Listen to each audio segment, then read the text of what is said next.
ओम नमः शिवाय। ओम नमः शिवाय। ओम नमः शिवाय।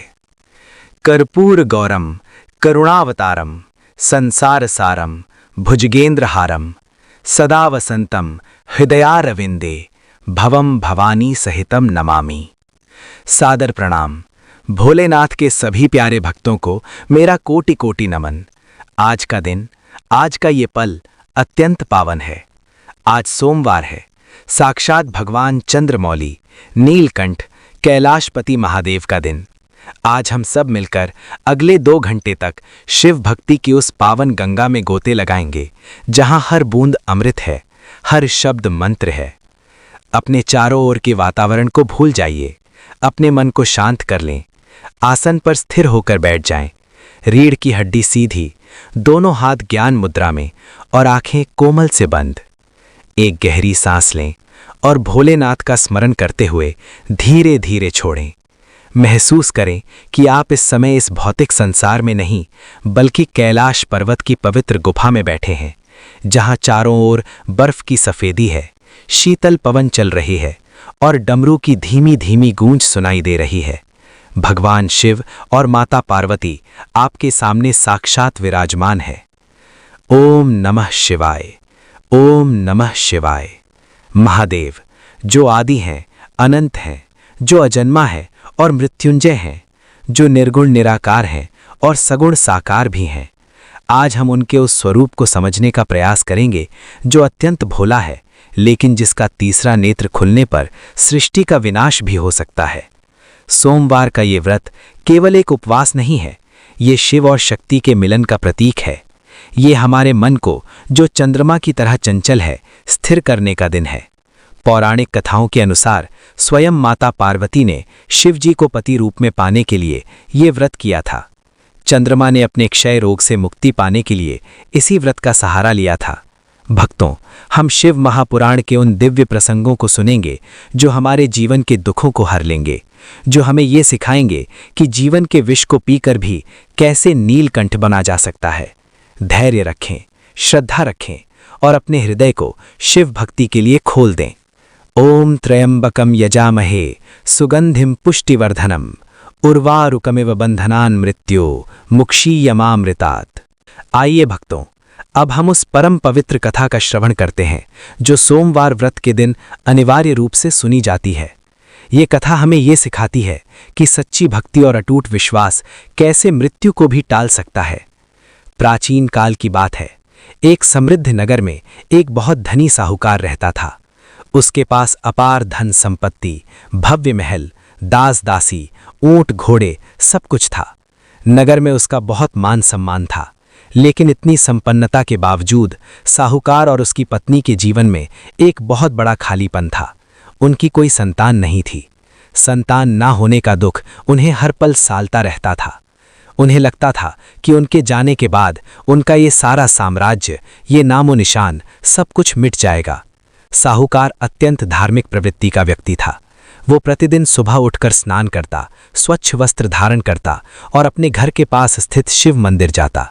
वहां वो शिवलिंग का विधि विधान से पूजन करता, जल, दूध, बेलपत्र, धतूरा, अक्षत और फूल अर्पित करता। वो भगवान शिव के सामने बैठकर दीपक जलाता और श्रद्धापूर्वक उनसे संतान प्राप्ति की प्रार्थना करता। उसकी पत्नी भी अपने घर में महादेव की पूजा करती और सोमवार का व्रत रखती। वर्षों बीत गए, लेकिन उनकी झोली खाली ही रही। फिर भी साहूकार ने हिम्मत नहीं हारी। उसकी भक्ति निष्काम थी, लेकिन उसके मन में एक कोमल आस अभी भी जीवित थी। एक दिन माता पार्वती और भगवान शिव कैलाश पर्वत पर विराजमान थे। नारद मुनि ने वहां आकर साहूकार की भक्ति का गुणगान किया। माता पार्वती, जो अत्यंत दयालु हैं, उन्होंने महादेव से कहा, हे प्राणनाथ, ये साहूकार आपका अनन्य भक्त है। कितने वर्षों से ये निष्काम भाव से आपकी पूजा कर रहा है। इसके मन में संतान पाने की तीव्र इच्छा है। क्या आप इसकी ये छोटी सी इच्छा पूरी नहीं कर सकते? कृपा कर इसकी झोली भर दीजिए। महादेव ने मंद मंद मुस्कुराते हुए कहा, देवी, ये संसार कर्म प्रधान है। हर प्राणी अपने पिछले जन्मों के कर्मों का फल भोगता है। साहूकार के भाग्य में उसके कर्मों के अनुसार पुत्र का सुख नहीं लिखा है, और यदि मैं इसे पुत्र का वरदान दे भी दूं तो वो केवल 12 वर्ष तक ही जीवित रहेगा। 12 वर्ष पूरे होते ही उसकी मृत्यु निश्चित है। क्या तुम चाहती हो कि उस साहूकार को ऐसा क्षणिक सुख मिले जो बाद में गहरे दुख में बदल जाए? माता पार्वती ये सुनकर दुखी हुईं, लेकिन उन्होंने फिर भी आग्रह किया, प्रभु, आप तो सर्वशक्तिमान हैं, आप भाग्य की रेखाओं को बदल सकते हैं। यदि आप चाहें तो क्या उस बालक की आयु नहीं बढ़ा सकते? कृपा कर इसे एक मौका दीजिए, साहूकार की भक्ति को निष्फल ना होने दें। पार्वती जी के बार बार आग्रह करने पर और साहूकार की सच्ची भक्ति और सोमवार व्रत के पुण्य को देखते हुए महादेव ने उस बालक को पुत्र रत्न का वरदान दे दिया। उन्होंने माता पार्वती से कहा, देवी, तुम्हारे आग्रह पर मैं इसे पुत्र तो दे रहा हूं, लेकिन इसकी आयु 12 वर्ष ही रहेगी। ये विधान अटल है। साहूकार ने स्वप्न में भगवान शिव के दर्शन किए और उन्हें पुत्र प्राप्ति का वरदान मिला। साथ ही बालक की अल्पायु की बात भी बताई गई। साहूकार जाग उठा। वो खुश था कि उसे पुत्र मिलेगा, लेकिन बालक की आयु जानकर उसका हृदय कांप उठा। उसने ये बात अपनी पत्नी को नहीं बताई ताकि वो दुखी ना हो। समय बीतता गया और साहूकार की पत्नी ने एक सुंदर और स्वस्थ बालक को जन्म दिया।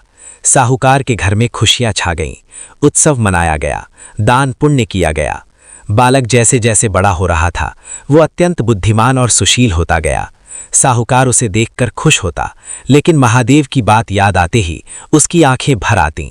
वो जानता था कि ये खुशियां केवल 12 वर्ष के लिए हैं। जब वो बालक 11 वर्ष का हुआ तो साहूकार ने एक कठोर निर्णय लिया। वो जानता था कि अब उसके पास केवल 1 वर्ष है। उसने अपने साले यानी बालक के मामा को बुलाया और कहा, हे भाई, ये बालक अब बड़ा हो गया है। मैं चाहता हूं कि ये काशी जाकर उच्च शिक्षा ग्रहण करे। तुम इसे अपने साथ काशी लेकर जाओ। रास्ते में तुम्हें जहां भी विश्राम करने का अवसर मिले, वहां यज्ञ और दान पुण्य अवश्य करना।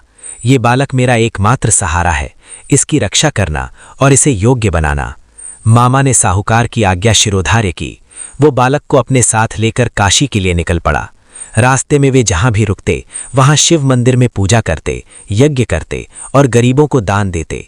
बालक अपनी बुद्धि और विनम्रता से सभी का मन मोह लेता। एक दिन वे एक बड़े नगर में पहुंचे।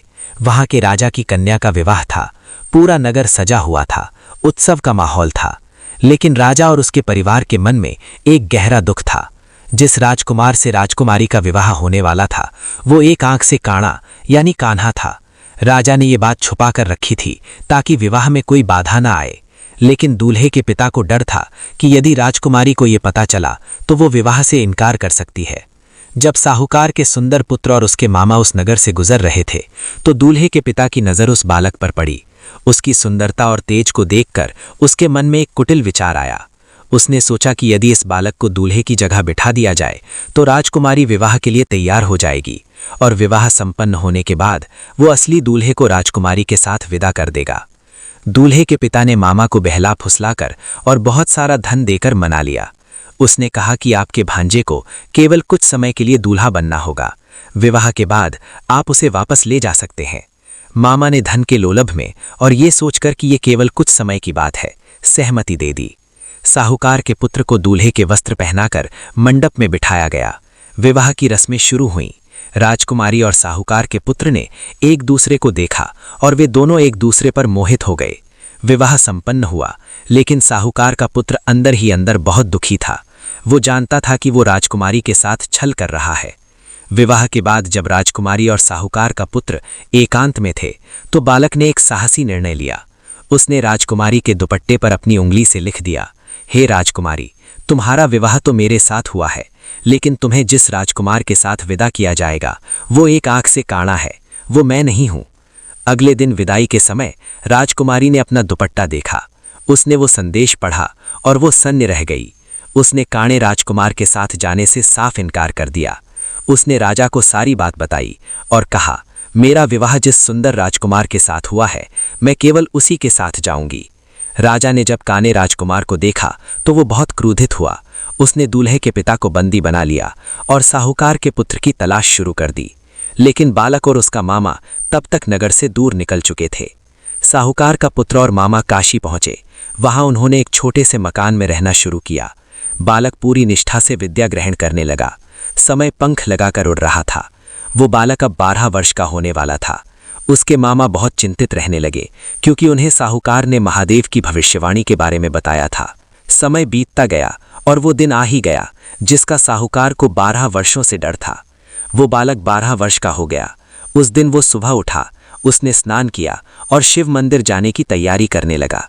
वो शिव जी की पूजा करना चाहता था। उसके मामा ने उसे बहुत रोका।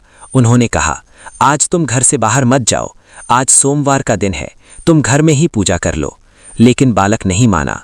उसने कहा, मामा, मैं शिव जी का भक्त हूँ, मैं आज उनके मंदिर जाकर उनका आशीर्वाद लेना चाहता हूँ। मामा ने उसे रोकने के लिए बहुत बहाने बनाए, लेकिन बालक अपनी बात पर अड़ा रहा। अंत में मामा को उसे जाने देना पड़ा। साहूकार का पुत्र शिव मंदिर पहुंचा। वहां उसने शिवलिंग की विधि विधान से पूजा की।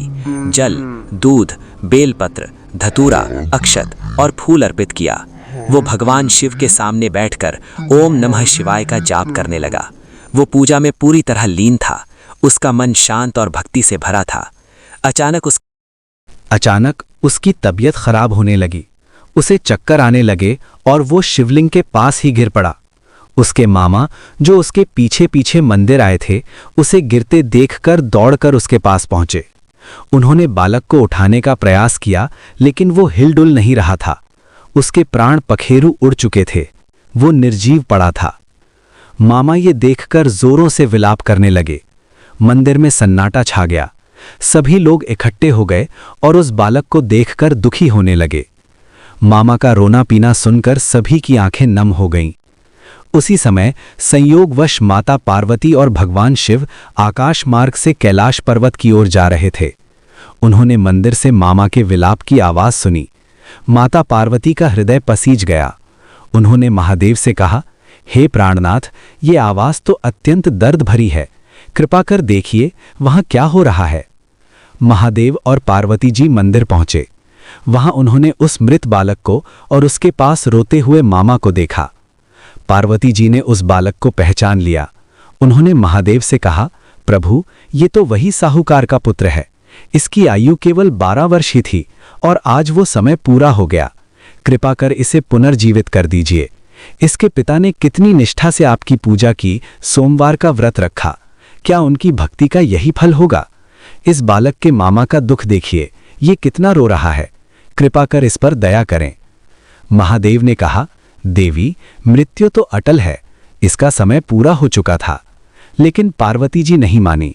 उन्होंने कहा, प्रभु, आप तो मृत्युंजय हैं, आप चाहें तो क्या इसे जीवित नहीं कर सकते?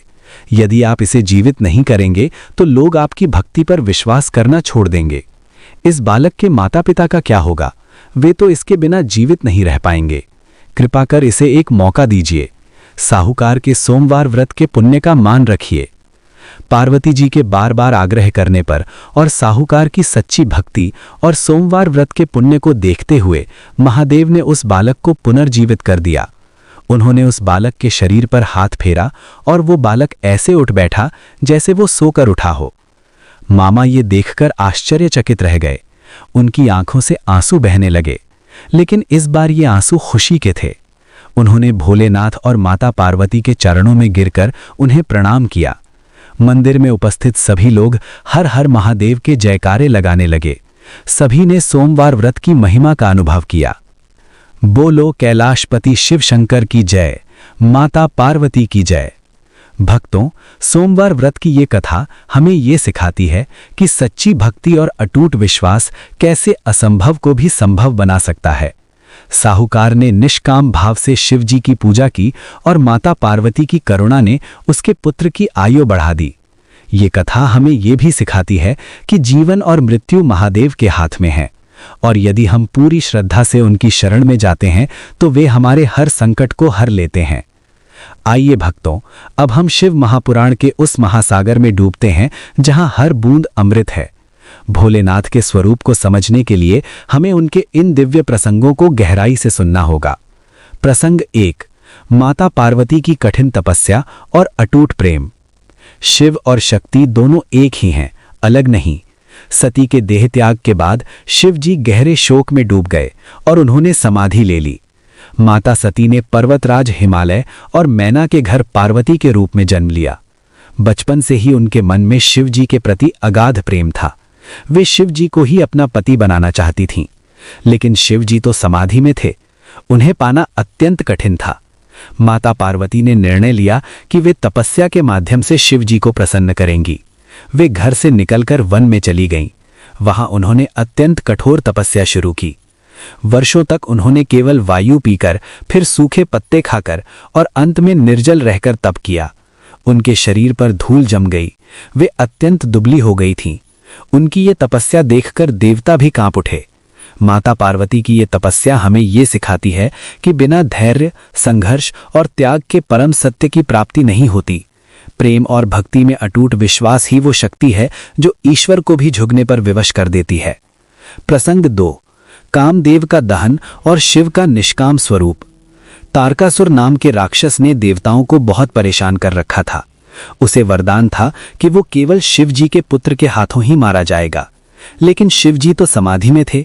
देवताओं ने कामदेव को शिव जी की समाधि भंग करने भेजा ताकि वे पार्वती जी को अपनाएं। कामदेव ने शिव जी के मन में पार्वती जी के प्रति काम भाव जगाने का प्रयास किया। जब शिव जी ने अपना तीसरा नेत्र खोला तो कामदेव भस्म हो गए। ये प्रसंग हमें ये सिखाता है कि शिव जी पूर्णतः निष्काम हैं। वे वासना से परे हैं। वे केवल सच्ची भक्ति और तपस्या से ही प्रसन्न होते हैं। लेकिन जब महादेव ने माता पार्वती की निश्चल तपस्या को देखा तो वे अत्यंत प्रसन्न हुए। उन्होंने कामदेव को अनंग यानी बिना शरीर के रूप में जीवित किया और पार्वती जी को अपनाया। ये प्रसंग वासना पर प्रेम की जीत का प्रतीक है। शिव और शक्ति का मिलन ही इस सृष्टि का आधार है। प्रसंग 3, समुद्र मंथन और नीलकंठ अवतार। जब देवताओं और असुरों ने अमृत पाने के लिए समुद्र मंथन किया तो सबसे पहले हलाहल नाम का भयानक विष निकला। उसकी ज्वाला से पूरी सृष्टि जलने लगी। कोई भी उस विष को लेने को तैयार नहीं था। तब सभी देवता और असुर महादेव की शरण में गए। भोलेनाथ तो अत्यंत दयालु हैं। उन्होंने करुणावश उस विष को पी लिया, लेकिन माता पार्वती ने विष को उनके गले से नीचे नहीं उतरने दिया, जिससे उनका गला नीला पड़ गया और वे नीलकंठ कहलाए।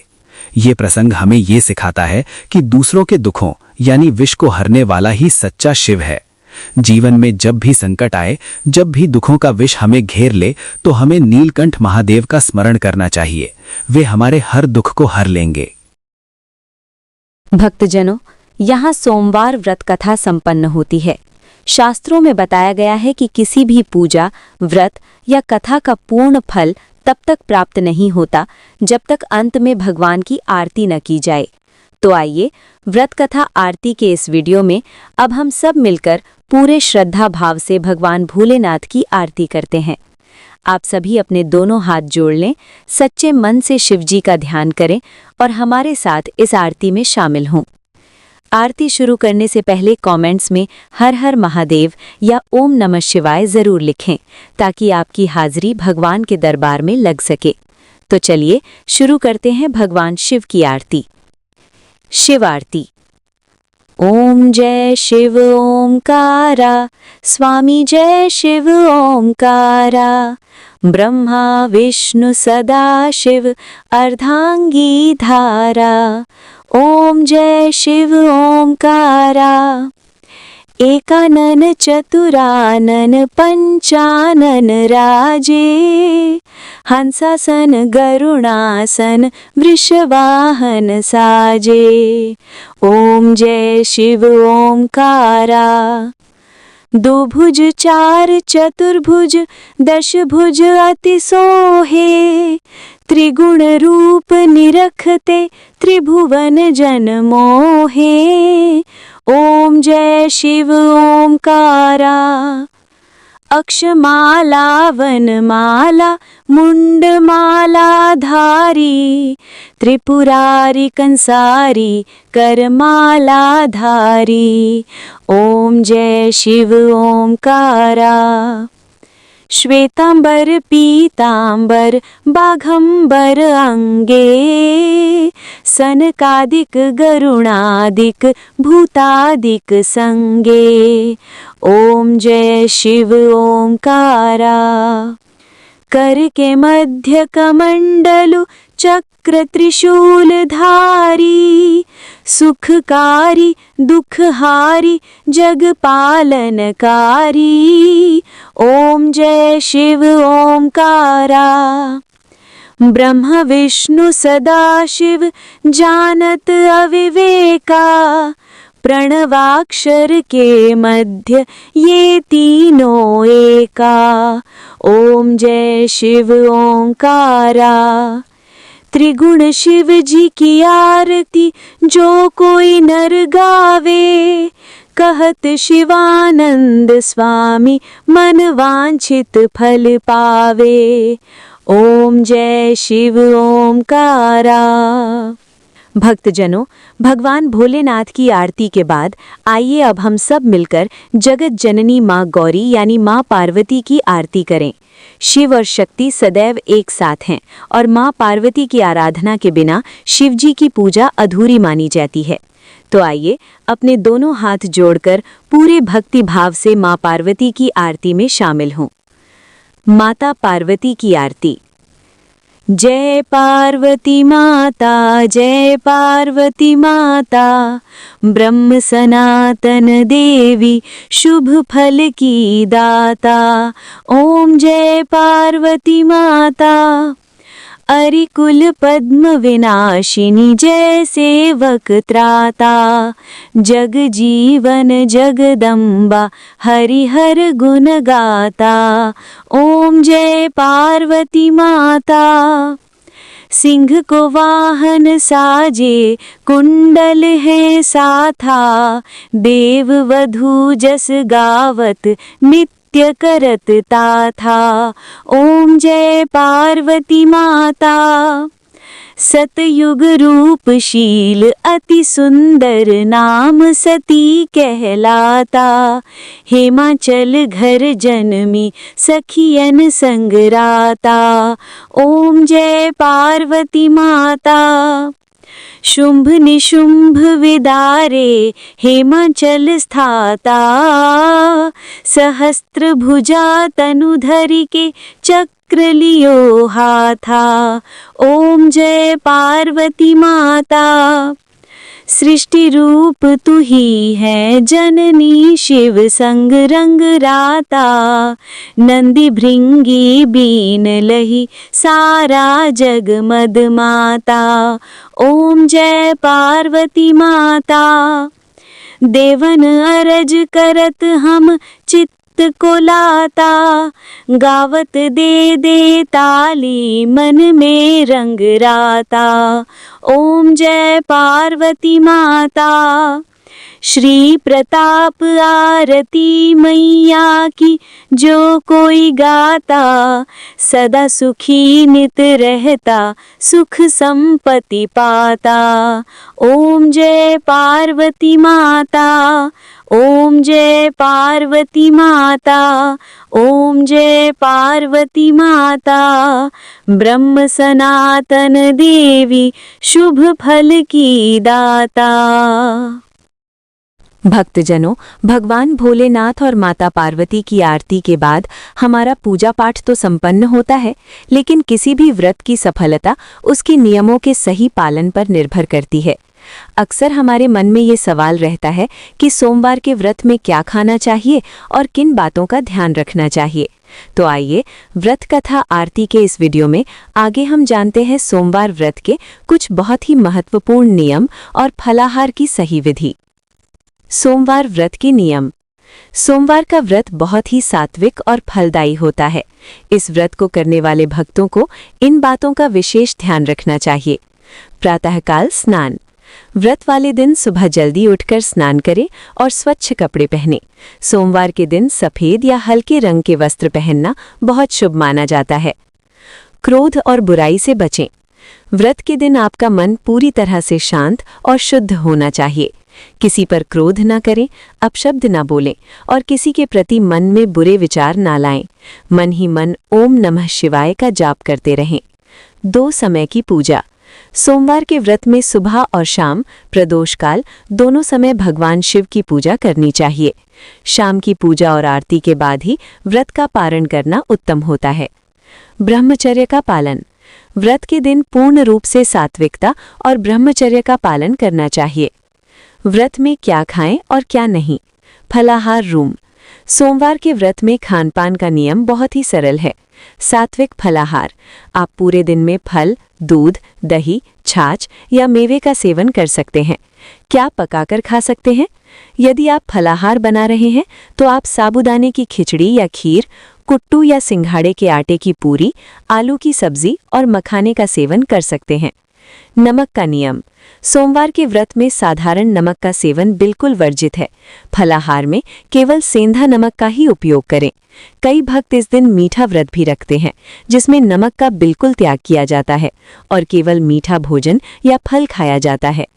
शाम को भगवान शिव की आरती और कथा सुनने के बाद ही एक समय भोजन, फलाहार ग्रहण करें। ओम नमः शिवाय। हर हर महादेव। व्रत कथा आरती चैनल के सभी शिव भक्तों का आज के इस विशेष अंक में स्वागत है। शास्त्रों में कहा गया है कि कोई भी व्रत तब तक पूर्ण नहीं माना जाता जब तक उसका पूरे विधि विधान से उद्यापन न किया जाए। कई बार अज्ञानतावश हम व्रत तो पूरे कर लेते हैं, लेकिन उद्यापन में सूक्ष्म नियमों की अनदेखी कर देते हैं, जिससे हमें व्रत का संपूर्ण फल प्राप्त नहीं हो पाता। आज की इस वीडियो में हम आपको सोमवार और 16 सोमवार व्रत के उद्यापन की सबसे प्रामाणिक, वैदिक और विस्तृत विधि बताने जा रहे हैं। एक एक चरण को ध्यान से सुने ताकि आपके उद्यापन में कोई त्रुटि न रहे। पहला चरण, शुभ मुहूर्त और पूर्व तैयारी। जिस सोमवार को आपके संकल्प वाले व्रत पूरे हों, जैसे 16वां सोमवार, उसके ठीक अगले सोमवार को उद्यापन करना चाहिए। यदि वो सोमवार शुक्ल पक्ष का हो तो अत्यंत शुभ है। उद्यापन का सबसे उत्तम समय प्रातःकाल या प्रदोष काल, सूर्यास्त के समय माना जाता है। उद्यापन से एक दिन पहले ही घर की अच्छी तरह साफ सफाई कर लें और सात्विक भोजन ही ग्रहण करें। दूसरा चरण, उद्यापन की विस्तृत पूजन सामग्री। पूजन के लिए ये सामग्री एकत्रित करें। भगवान के लिए शिव पार्वती की मूर्ति, एक तांबे या मिट्टी का कलश, आम या अशोक के 5 पत्ते, जटा वाला नारियल, अभिषेक के लिए गंगाजल, गाय का कच्चा दूध, दही, शुद्ध घी, शहद और शक्कर, इन पांचों को मिलाकर पंचामृत बनाएं। चढ़ावे के लिए सफेद चंदन, रोली, अष्टगंध, भस्म, अक्षत यानी बिना टूटे फूटे चावल, मौली यानी कलावा, 2 जनेऊ, इत्र, पुष्प व पत्र, सफेद आक के फूल, गुलाब, 108 अखंडित यानी बिना कटे फटे बेलपत्र, धतूरा, भांग के पत्ते और शमी पत्र। सुहाग सामग्री। माता पार्वती के लिए 16 श्रृंगार का सामान, लाल चुनरी, चूड़ियां, सिंदूर, बिंदी, मेहंदी आदि। हवन सामग्री। आम की समिधा यानी लकड़ियां, काले तिल, जौ, गाय का घी, कमलगट्टा, गुग्गुल और एक सूखा गोला यानी नारियल। तीसरा चरण, सवा सेर प्रसाद का विशेष नियम। सोमवार व्रत के उद्यापन में प्रसाद का सबसे अधिक महत्व है। शास्त्रानुसार उद्यापन के लिए सवा सेर यानी लगभग 1.25 किलो या अपने सामर्थ्य अनुसार सवा पाव का नियम होता है। 1.25 किलो गेहूं का आटा, 1.25 किलो शुद्ध घी और 1.25 किलो गुड़ लें। आटे को घी में भूनकर उसमें गुड़ मिलाएं और इसका चूरमा या पंजीरी तैयार करें। यही मुख्य नैवेद्य यानी भोग होगा। चौथा चरण, मंडप, कलश स्थापना और संकल्प। स्नान के पश्चात स्वच्छ श्वेत यानी सफेद वस्त्र धारण करें। पूजा स्थल पर पूर्व या उत्तर की ओर मुख करके बैठें। एक लकड़ी की चौकी पर सफेद वस्त्र बिछाएं। चौकी के एक तरफ चावलों से अष्टदल कमल बनाएं। उस पर जल से भरा कलश रखें। कलश के अंदर एक सिक्का, सुपारी और दूर्वा डालें। उस पर आम के पल्लव रखकर एक जटा वाला नारियल लाल कपड़े में लपेटकर स्थापित करें। ये कलश वरुण देव का प्रतीक है। कलश के पास ही शिव परिवार को स्थापित करें। अब दाएं हाथ में जल, अक्षत, पुष्प और कुछ द्रव्य यानी सिक्का लेकर अपना नाम, गोत्र, स्थान और तिथि बोलते हुए उद्यापन का संकल्प लें और जल जमीन पर छोड़ दें। पांचवा चरण, षोडशोपचार पूजन यानी 16 प्रकार से पूजा। गणपति और कलश पूजन। सबसे पहले प्रथम पूज्य श्री गणेश और कलश में स्थापित सभी देवताओं का आह्वान कर उन्हें जल, चंदन, दूर्वा और मिष्ठान अर्पित करें। शिव पार्वती अभिषेक। अब शिवलिंग को एक पात्र में रखकर पहले शुद्ध जल से, फिर पंचामृत से और अंत में गंगा जल मिश्रित जल से स्नान कराएं। वस्त्र और श्रृंगार। महादेव को सफेद वस्त्र यानी कलावा रूपी वस्त्र और जनेऊ अर्पित करें। माता पार्वती को लाल चुनरी और 16 श्रृंगार की सामग्री अर्पित करें। लेप और पुष्ट। शिवलिंग पर सफेद चंदन और भस्म से त्रिपुंड बनाएं। माता को सिंदूर लगाएं। 108 बेलपत्र। अब ओम नमः शिवाय का निरंतर जाप करते हुए 108 बेलपत्र चढ़ाएं। ध्यान रहे बेलपत्र का चिकना हिस्सा शिवलिंग की तरफ हो और उन पर चंदन की बिंदी लगी हो। साथ ही धतूरा, भांग के पत्ते और श्वेत पुष्प अर्पित करें। धूप, दीप और भोग। धूप और गाय के घी का दीपक दिखाएं। इसके बाद जो सवा सेर का चूरमा आपने बनाया है उसके ठीक 3 बराबर हिस्से करें। भगवान को इस चूरमे और ऋतु फलों का भोग लगाएं। छठा चरण, व्रत कथा और हवन। भोग लगाने के पश्चात हाथ में पुष्प और अक्षत लेकर व्रत कथा समन करें। कथा पूर्ण होने पर अक्षत भगवान के चरणों में छोड़ दें। इसके बाद हवन कुंड में अग्नि प्रज्वलित करें। पहले ओम गंग गणपतये नमः से 5 आहुतियां दें, फिर ओम नमः शिवाय या महामृत्युंजय मंत्र का उच्चारण करते हुए शिव जी के नाम की 108 आहुतियां दें। अंत में सूखे गोले में घी और हवन सामग्री भरकर अग्नि में पूर्ण आहुति दें। 7वां और 8वां चरण, आरती, क्षमा प्रार्थना और ब्राह्मण भोज। हवन के बाद सपरिवार खड़े होकर भगवान शिव और माता पार्वती की आरती करें। इसके बाद हाथ जोड़कर कहें, हे महादेव, मैं अज्ञानी हूँ। यदि मेरी पूजा, मंत्र या विधि में कोई भूल चूक हो गई हो तो मुझे अपना बालक समझकर क्षमा करें। आरती के बाद कम से कम एक योग्य ब्राह्मण या ब्राह्मण दंपत्ति को ससम्मान घर बुलाकर सात्विक भोजन कराएं। उन्हें वस्त्र, छाता, जूते, बर्तन और दक्षिणा देकर उनके चरण स्पर्श कर आशीर्वाद लें। 8वां और अंतिम चरण, प्रसाद वितरण और व्रत पारण। वीडियो की शुरुआत में हमने चूरमे के 3 हिस्से किए थे। अब ध्यान से सुनिए। पहला हिस्सा ब्राह्मण को दान में दे दे या मंदिर में पंडित जी को दे आए। दूसरा हिस्सा अपने परिवार के सदस्यों और आस पड़ोस में बांट दें। तीसरा हिस्सा व्रत करने वाला व्यक्ति यानी व्रती स्वयं ग्रहण करे। इसी प्रसाद को खाकर आपको अपना व्रत खोलना है। ध्यान रहे, ये प्रसाद आपको उसी जगह बैठकर खाना है जहां पूजा हुई है और उद्यापन के दिन नमक का सेवन बिल्कुल नहीं करना है। प्रिय शिव भक्तों, अगर आप इस प्रामाणिक विधि से अपना उद्यापन पूर्ण करते हैं तो विश्वास मानिए, महादेव आपकी झोली खुशियों से भर देंगे और आपके जन्म जन्मांतर के पाप नष्ट हो जाएंगे। अगर आपको उद्यापन की ये विस्तृत जानकारी ज्ञानवर्धक लगी हो तो इस वीडियो को अपने परिवार और मित्रों के साथ अवश्य शेयर करें ताकि वे भी सही विधि जान सकें। भोलेनाथ की कृपा आप पर सदैव बनी रहे। चैनल को सब्सक्राइब करना ना भूलें और कमेंट बॉक्स में पूरी श्रद्धा के साथ लिखें, हर हर महादेव। अगले वीडियो में आपसे फिर भेंट होगी।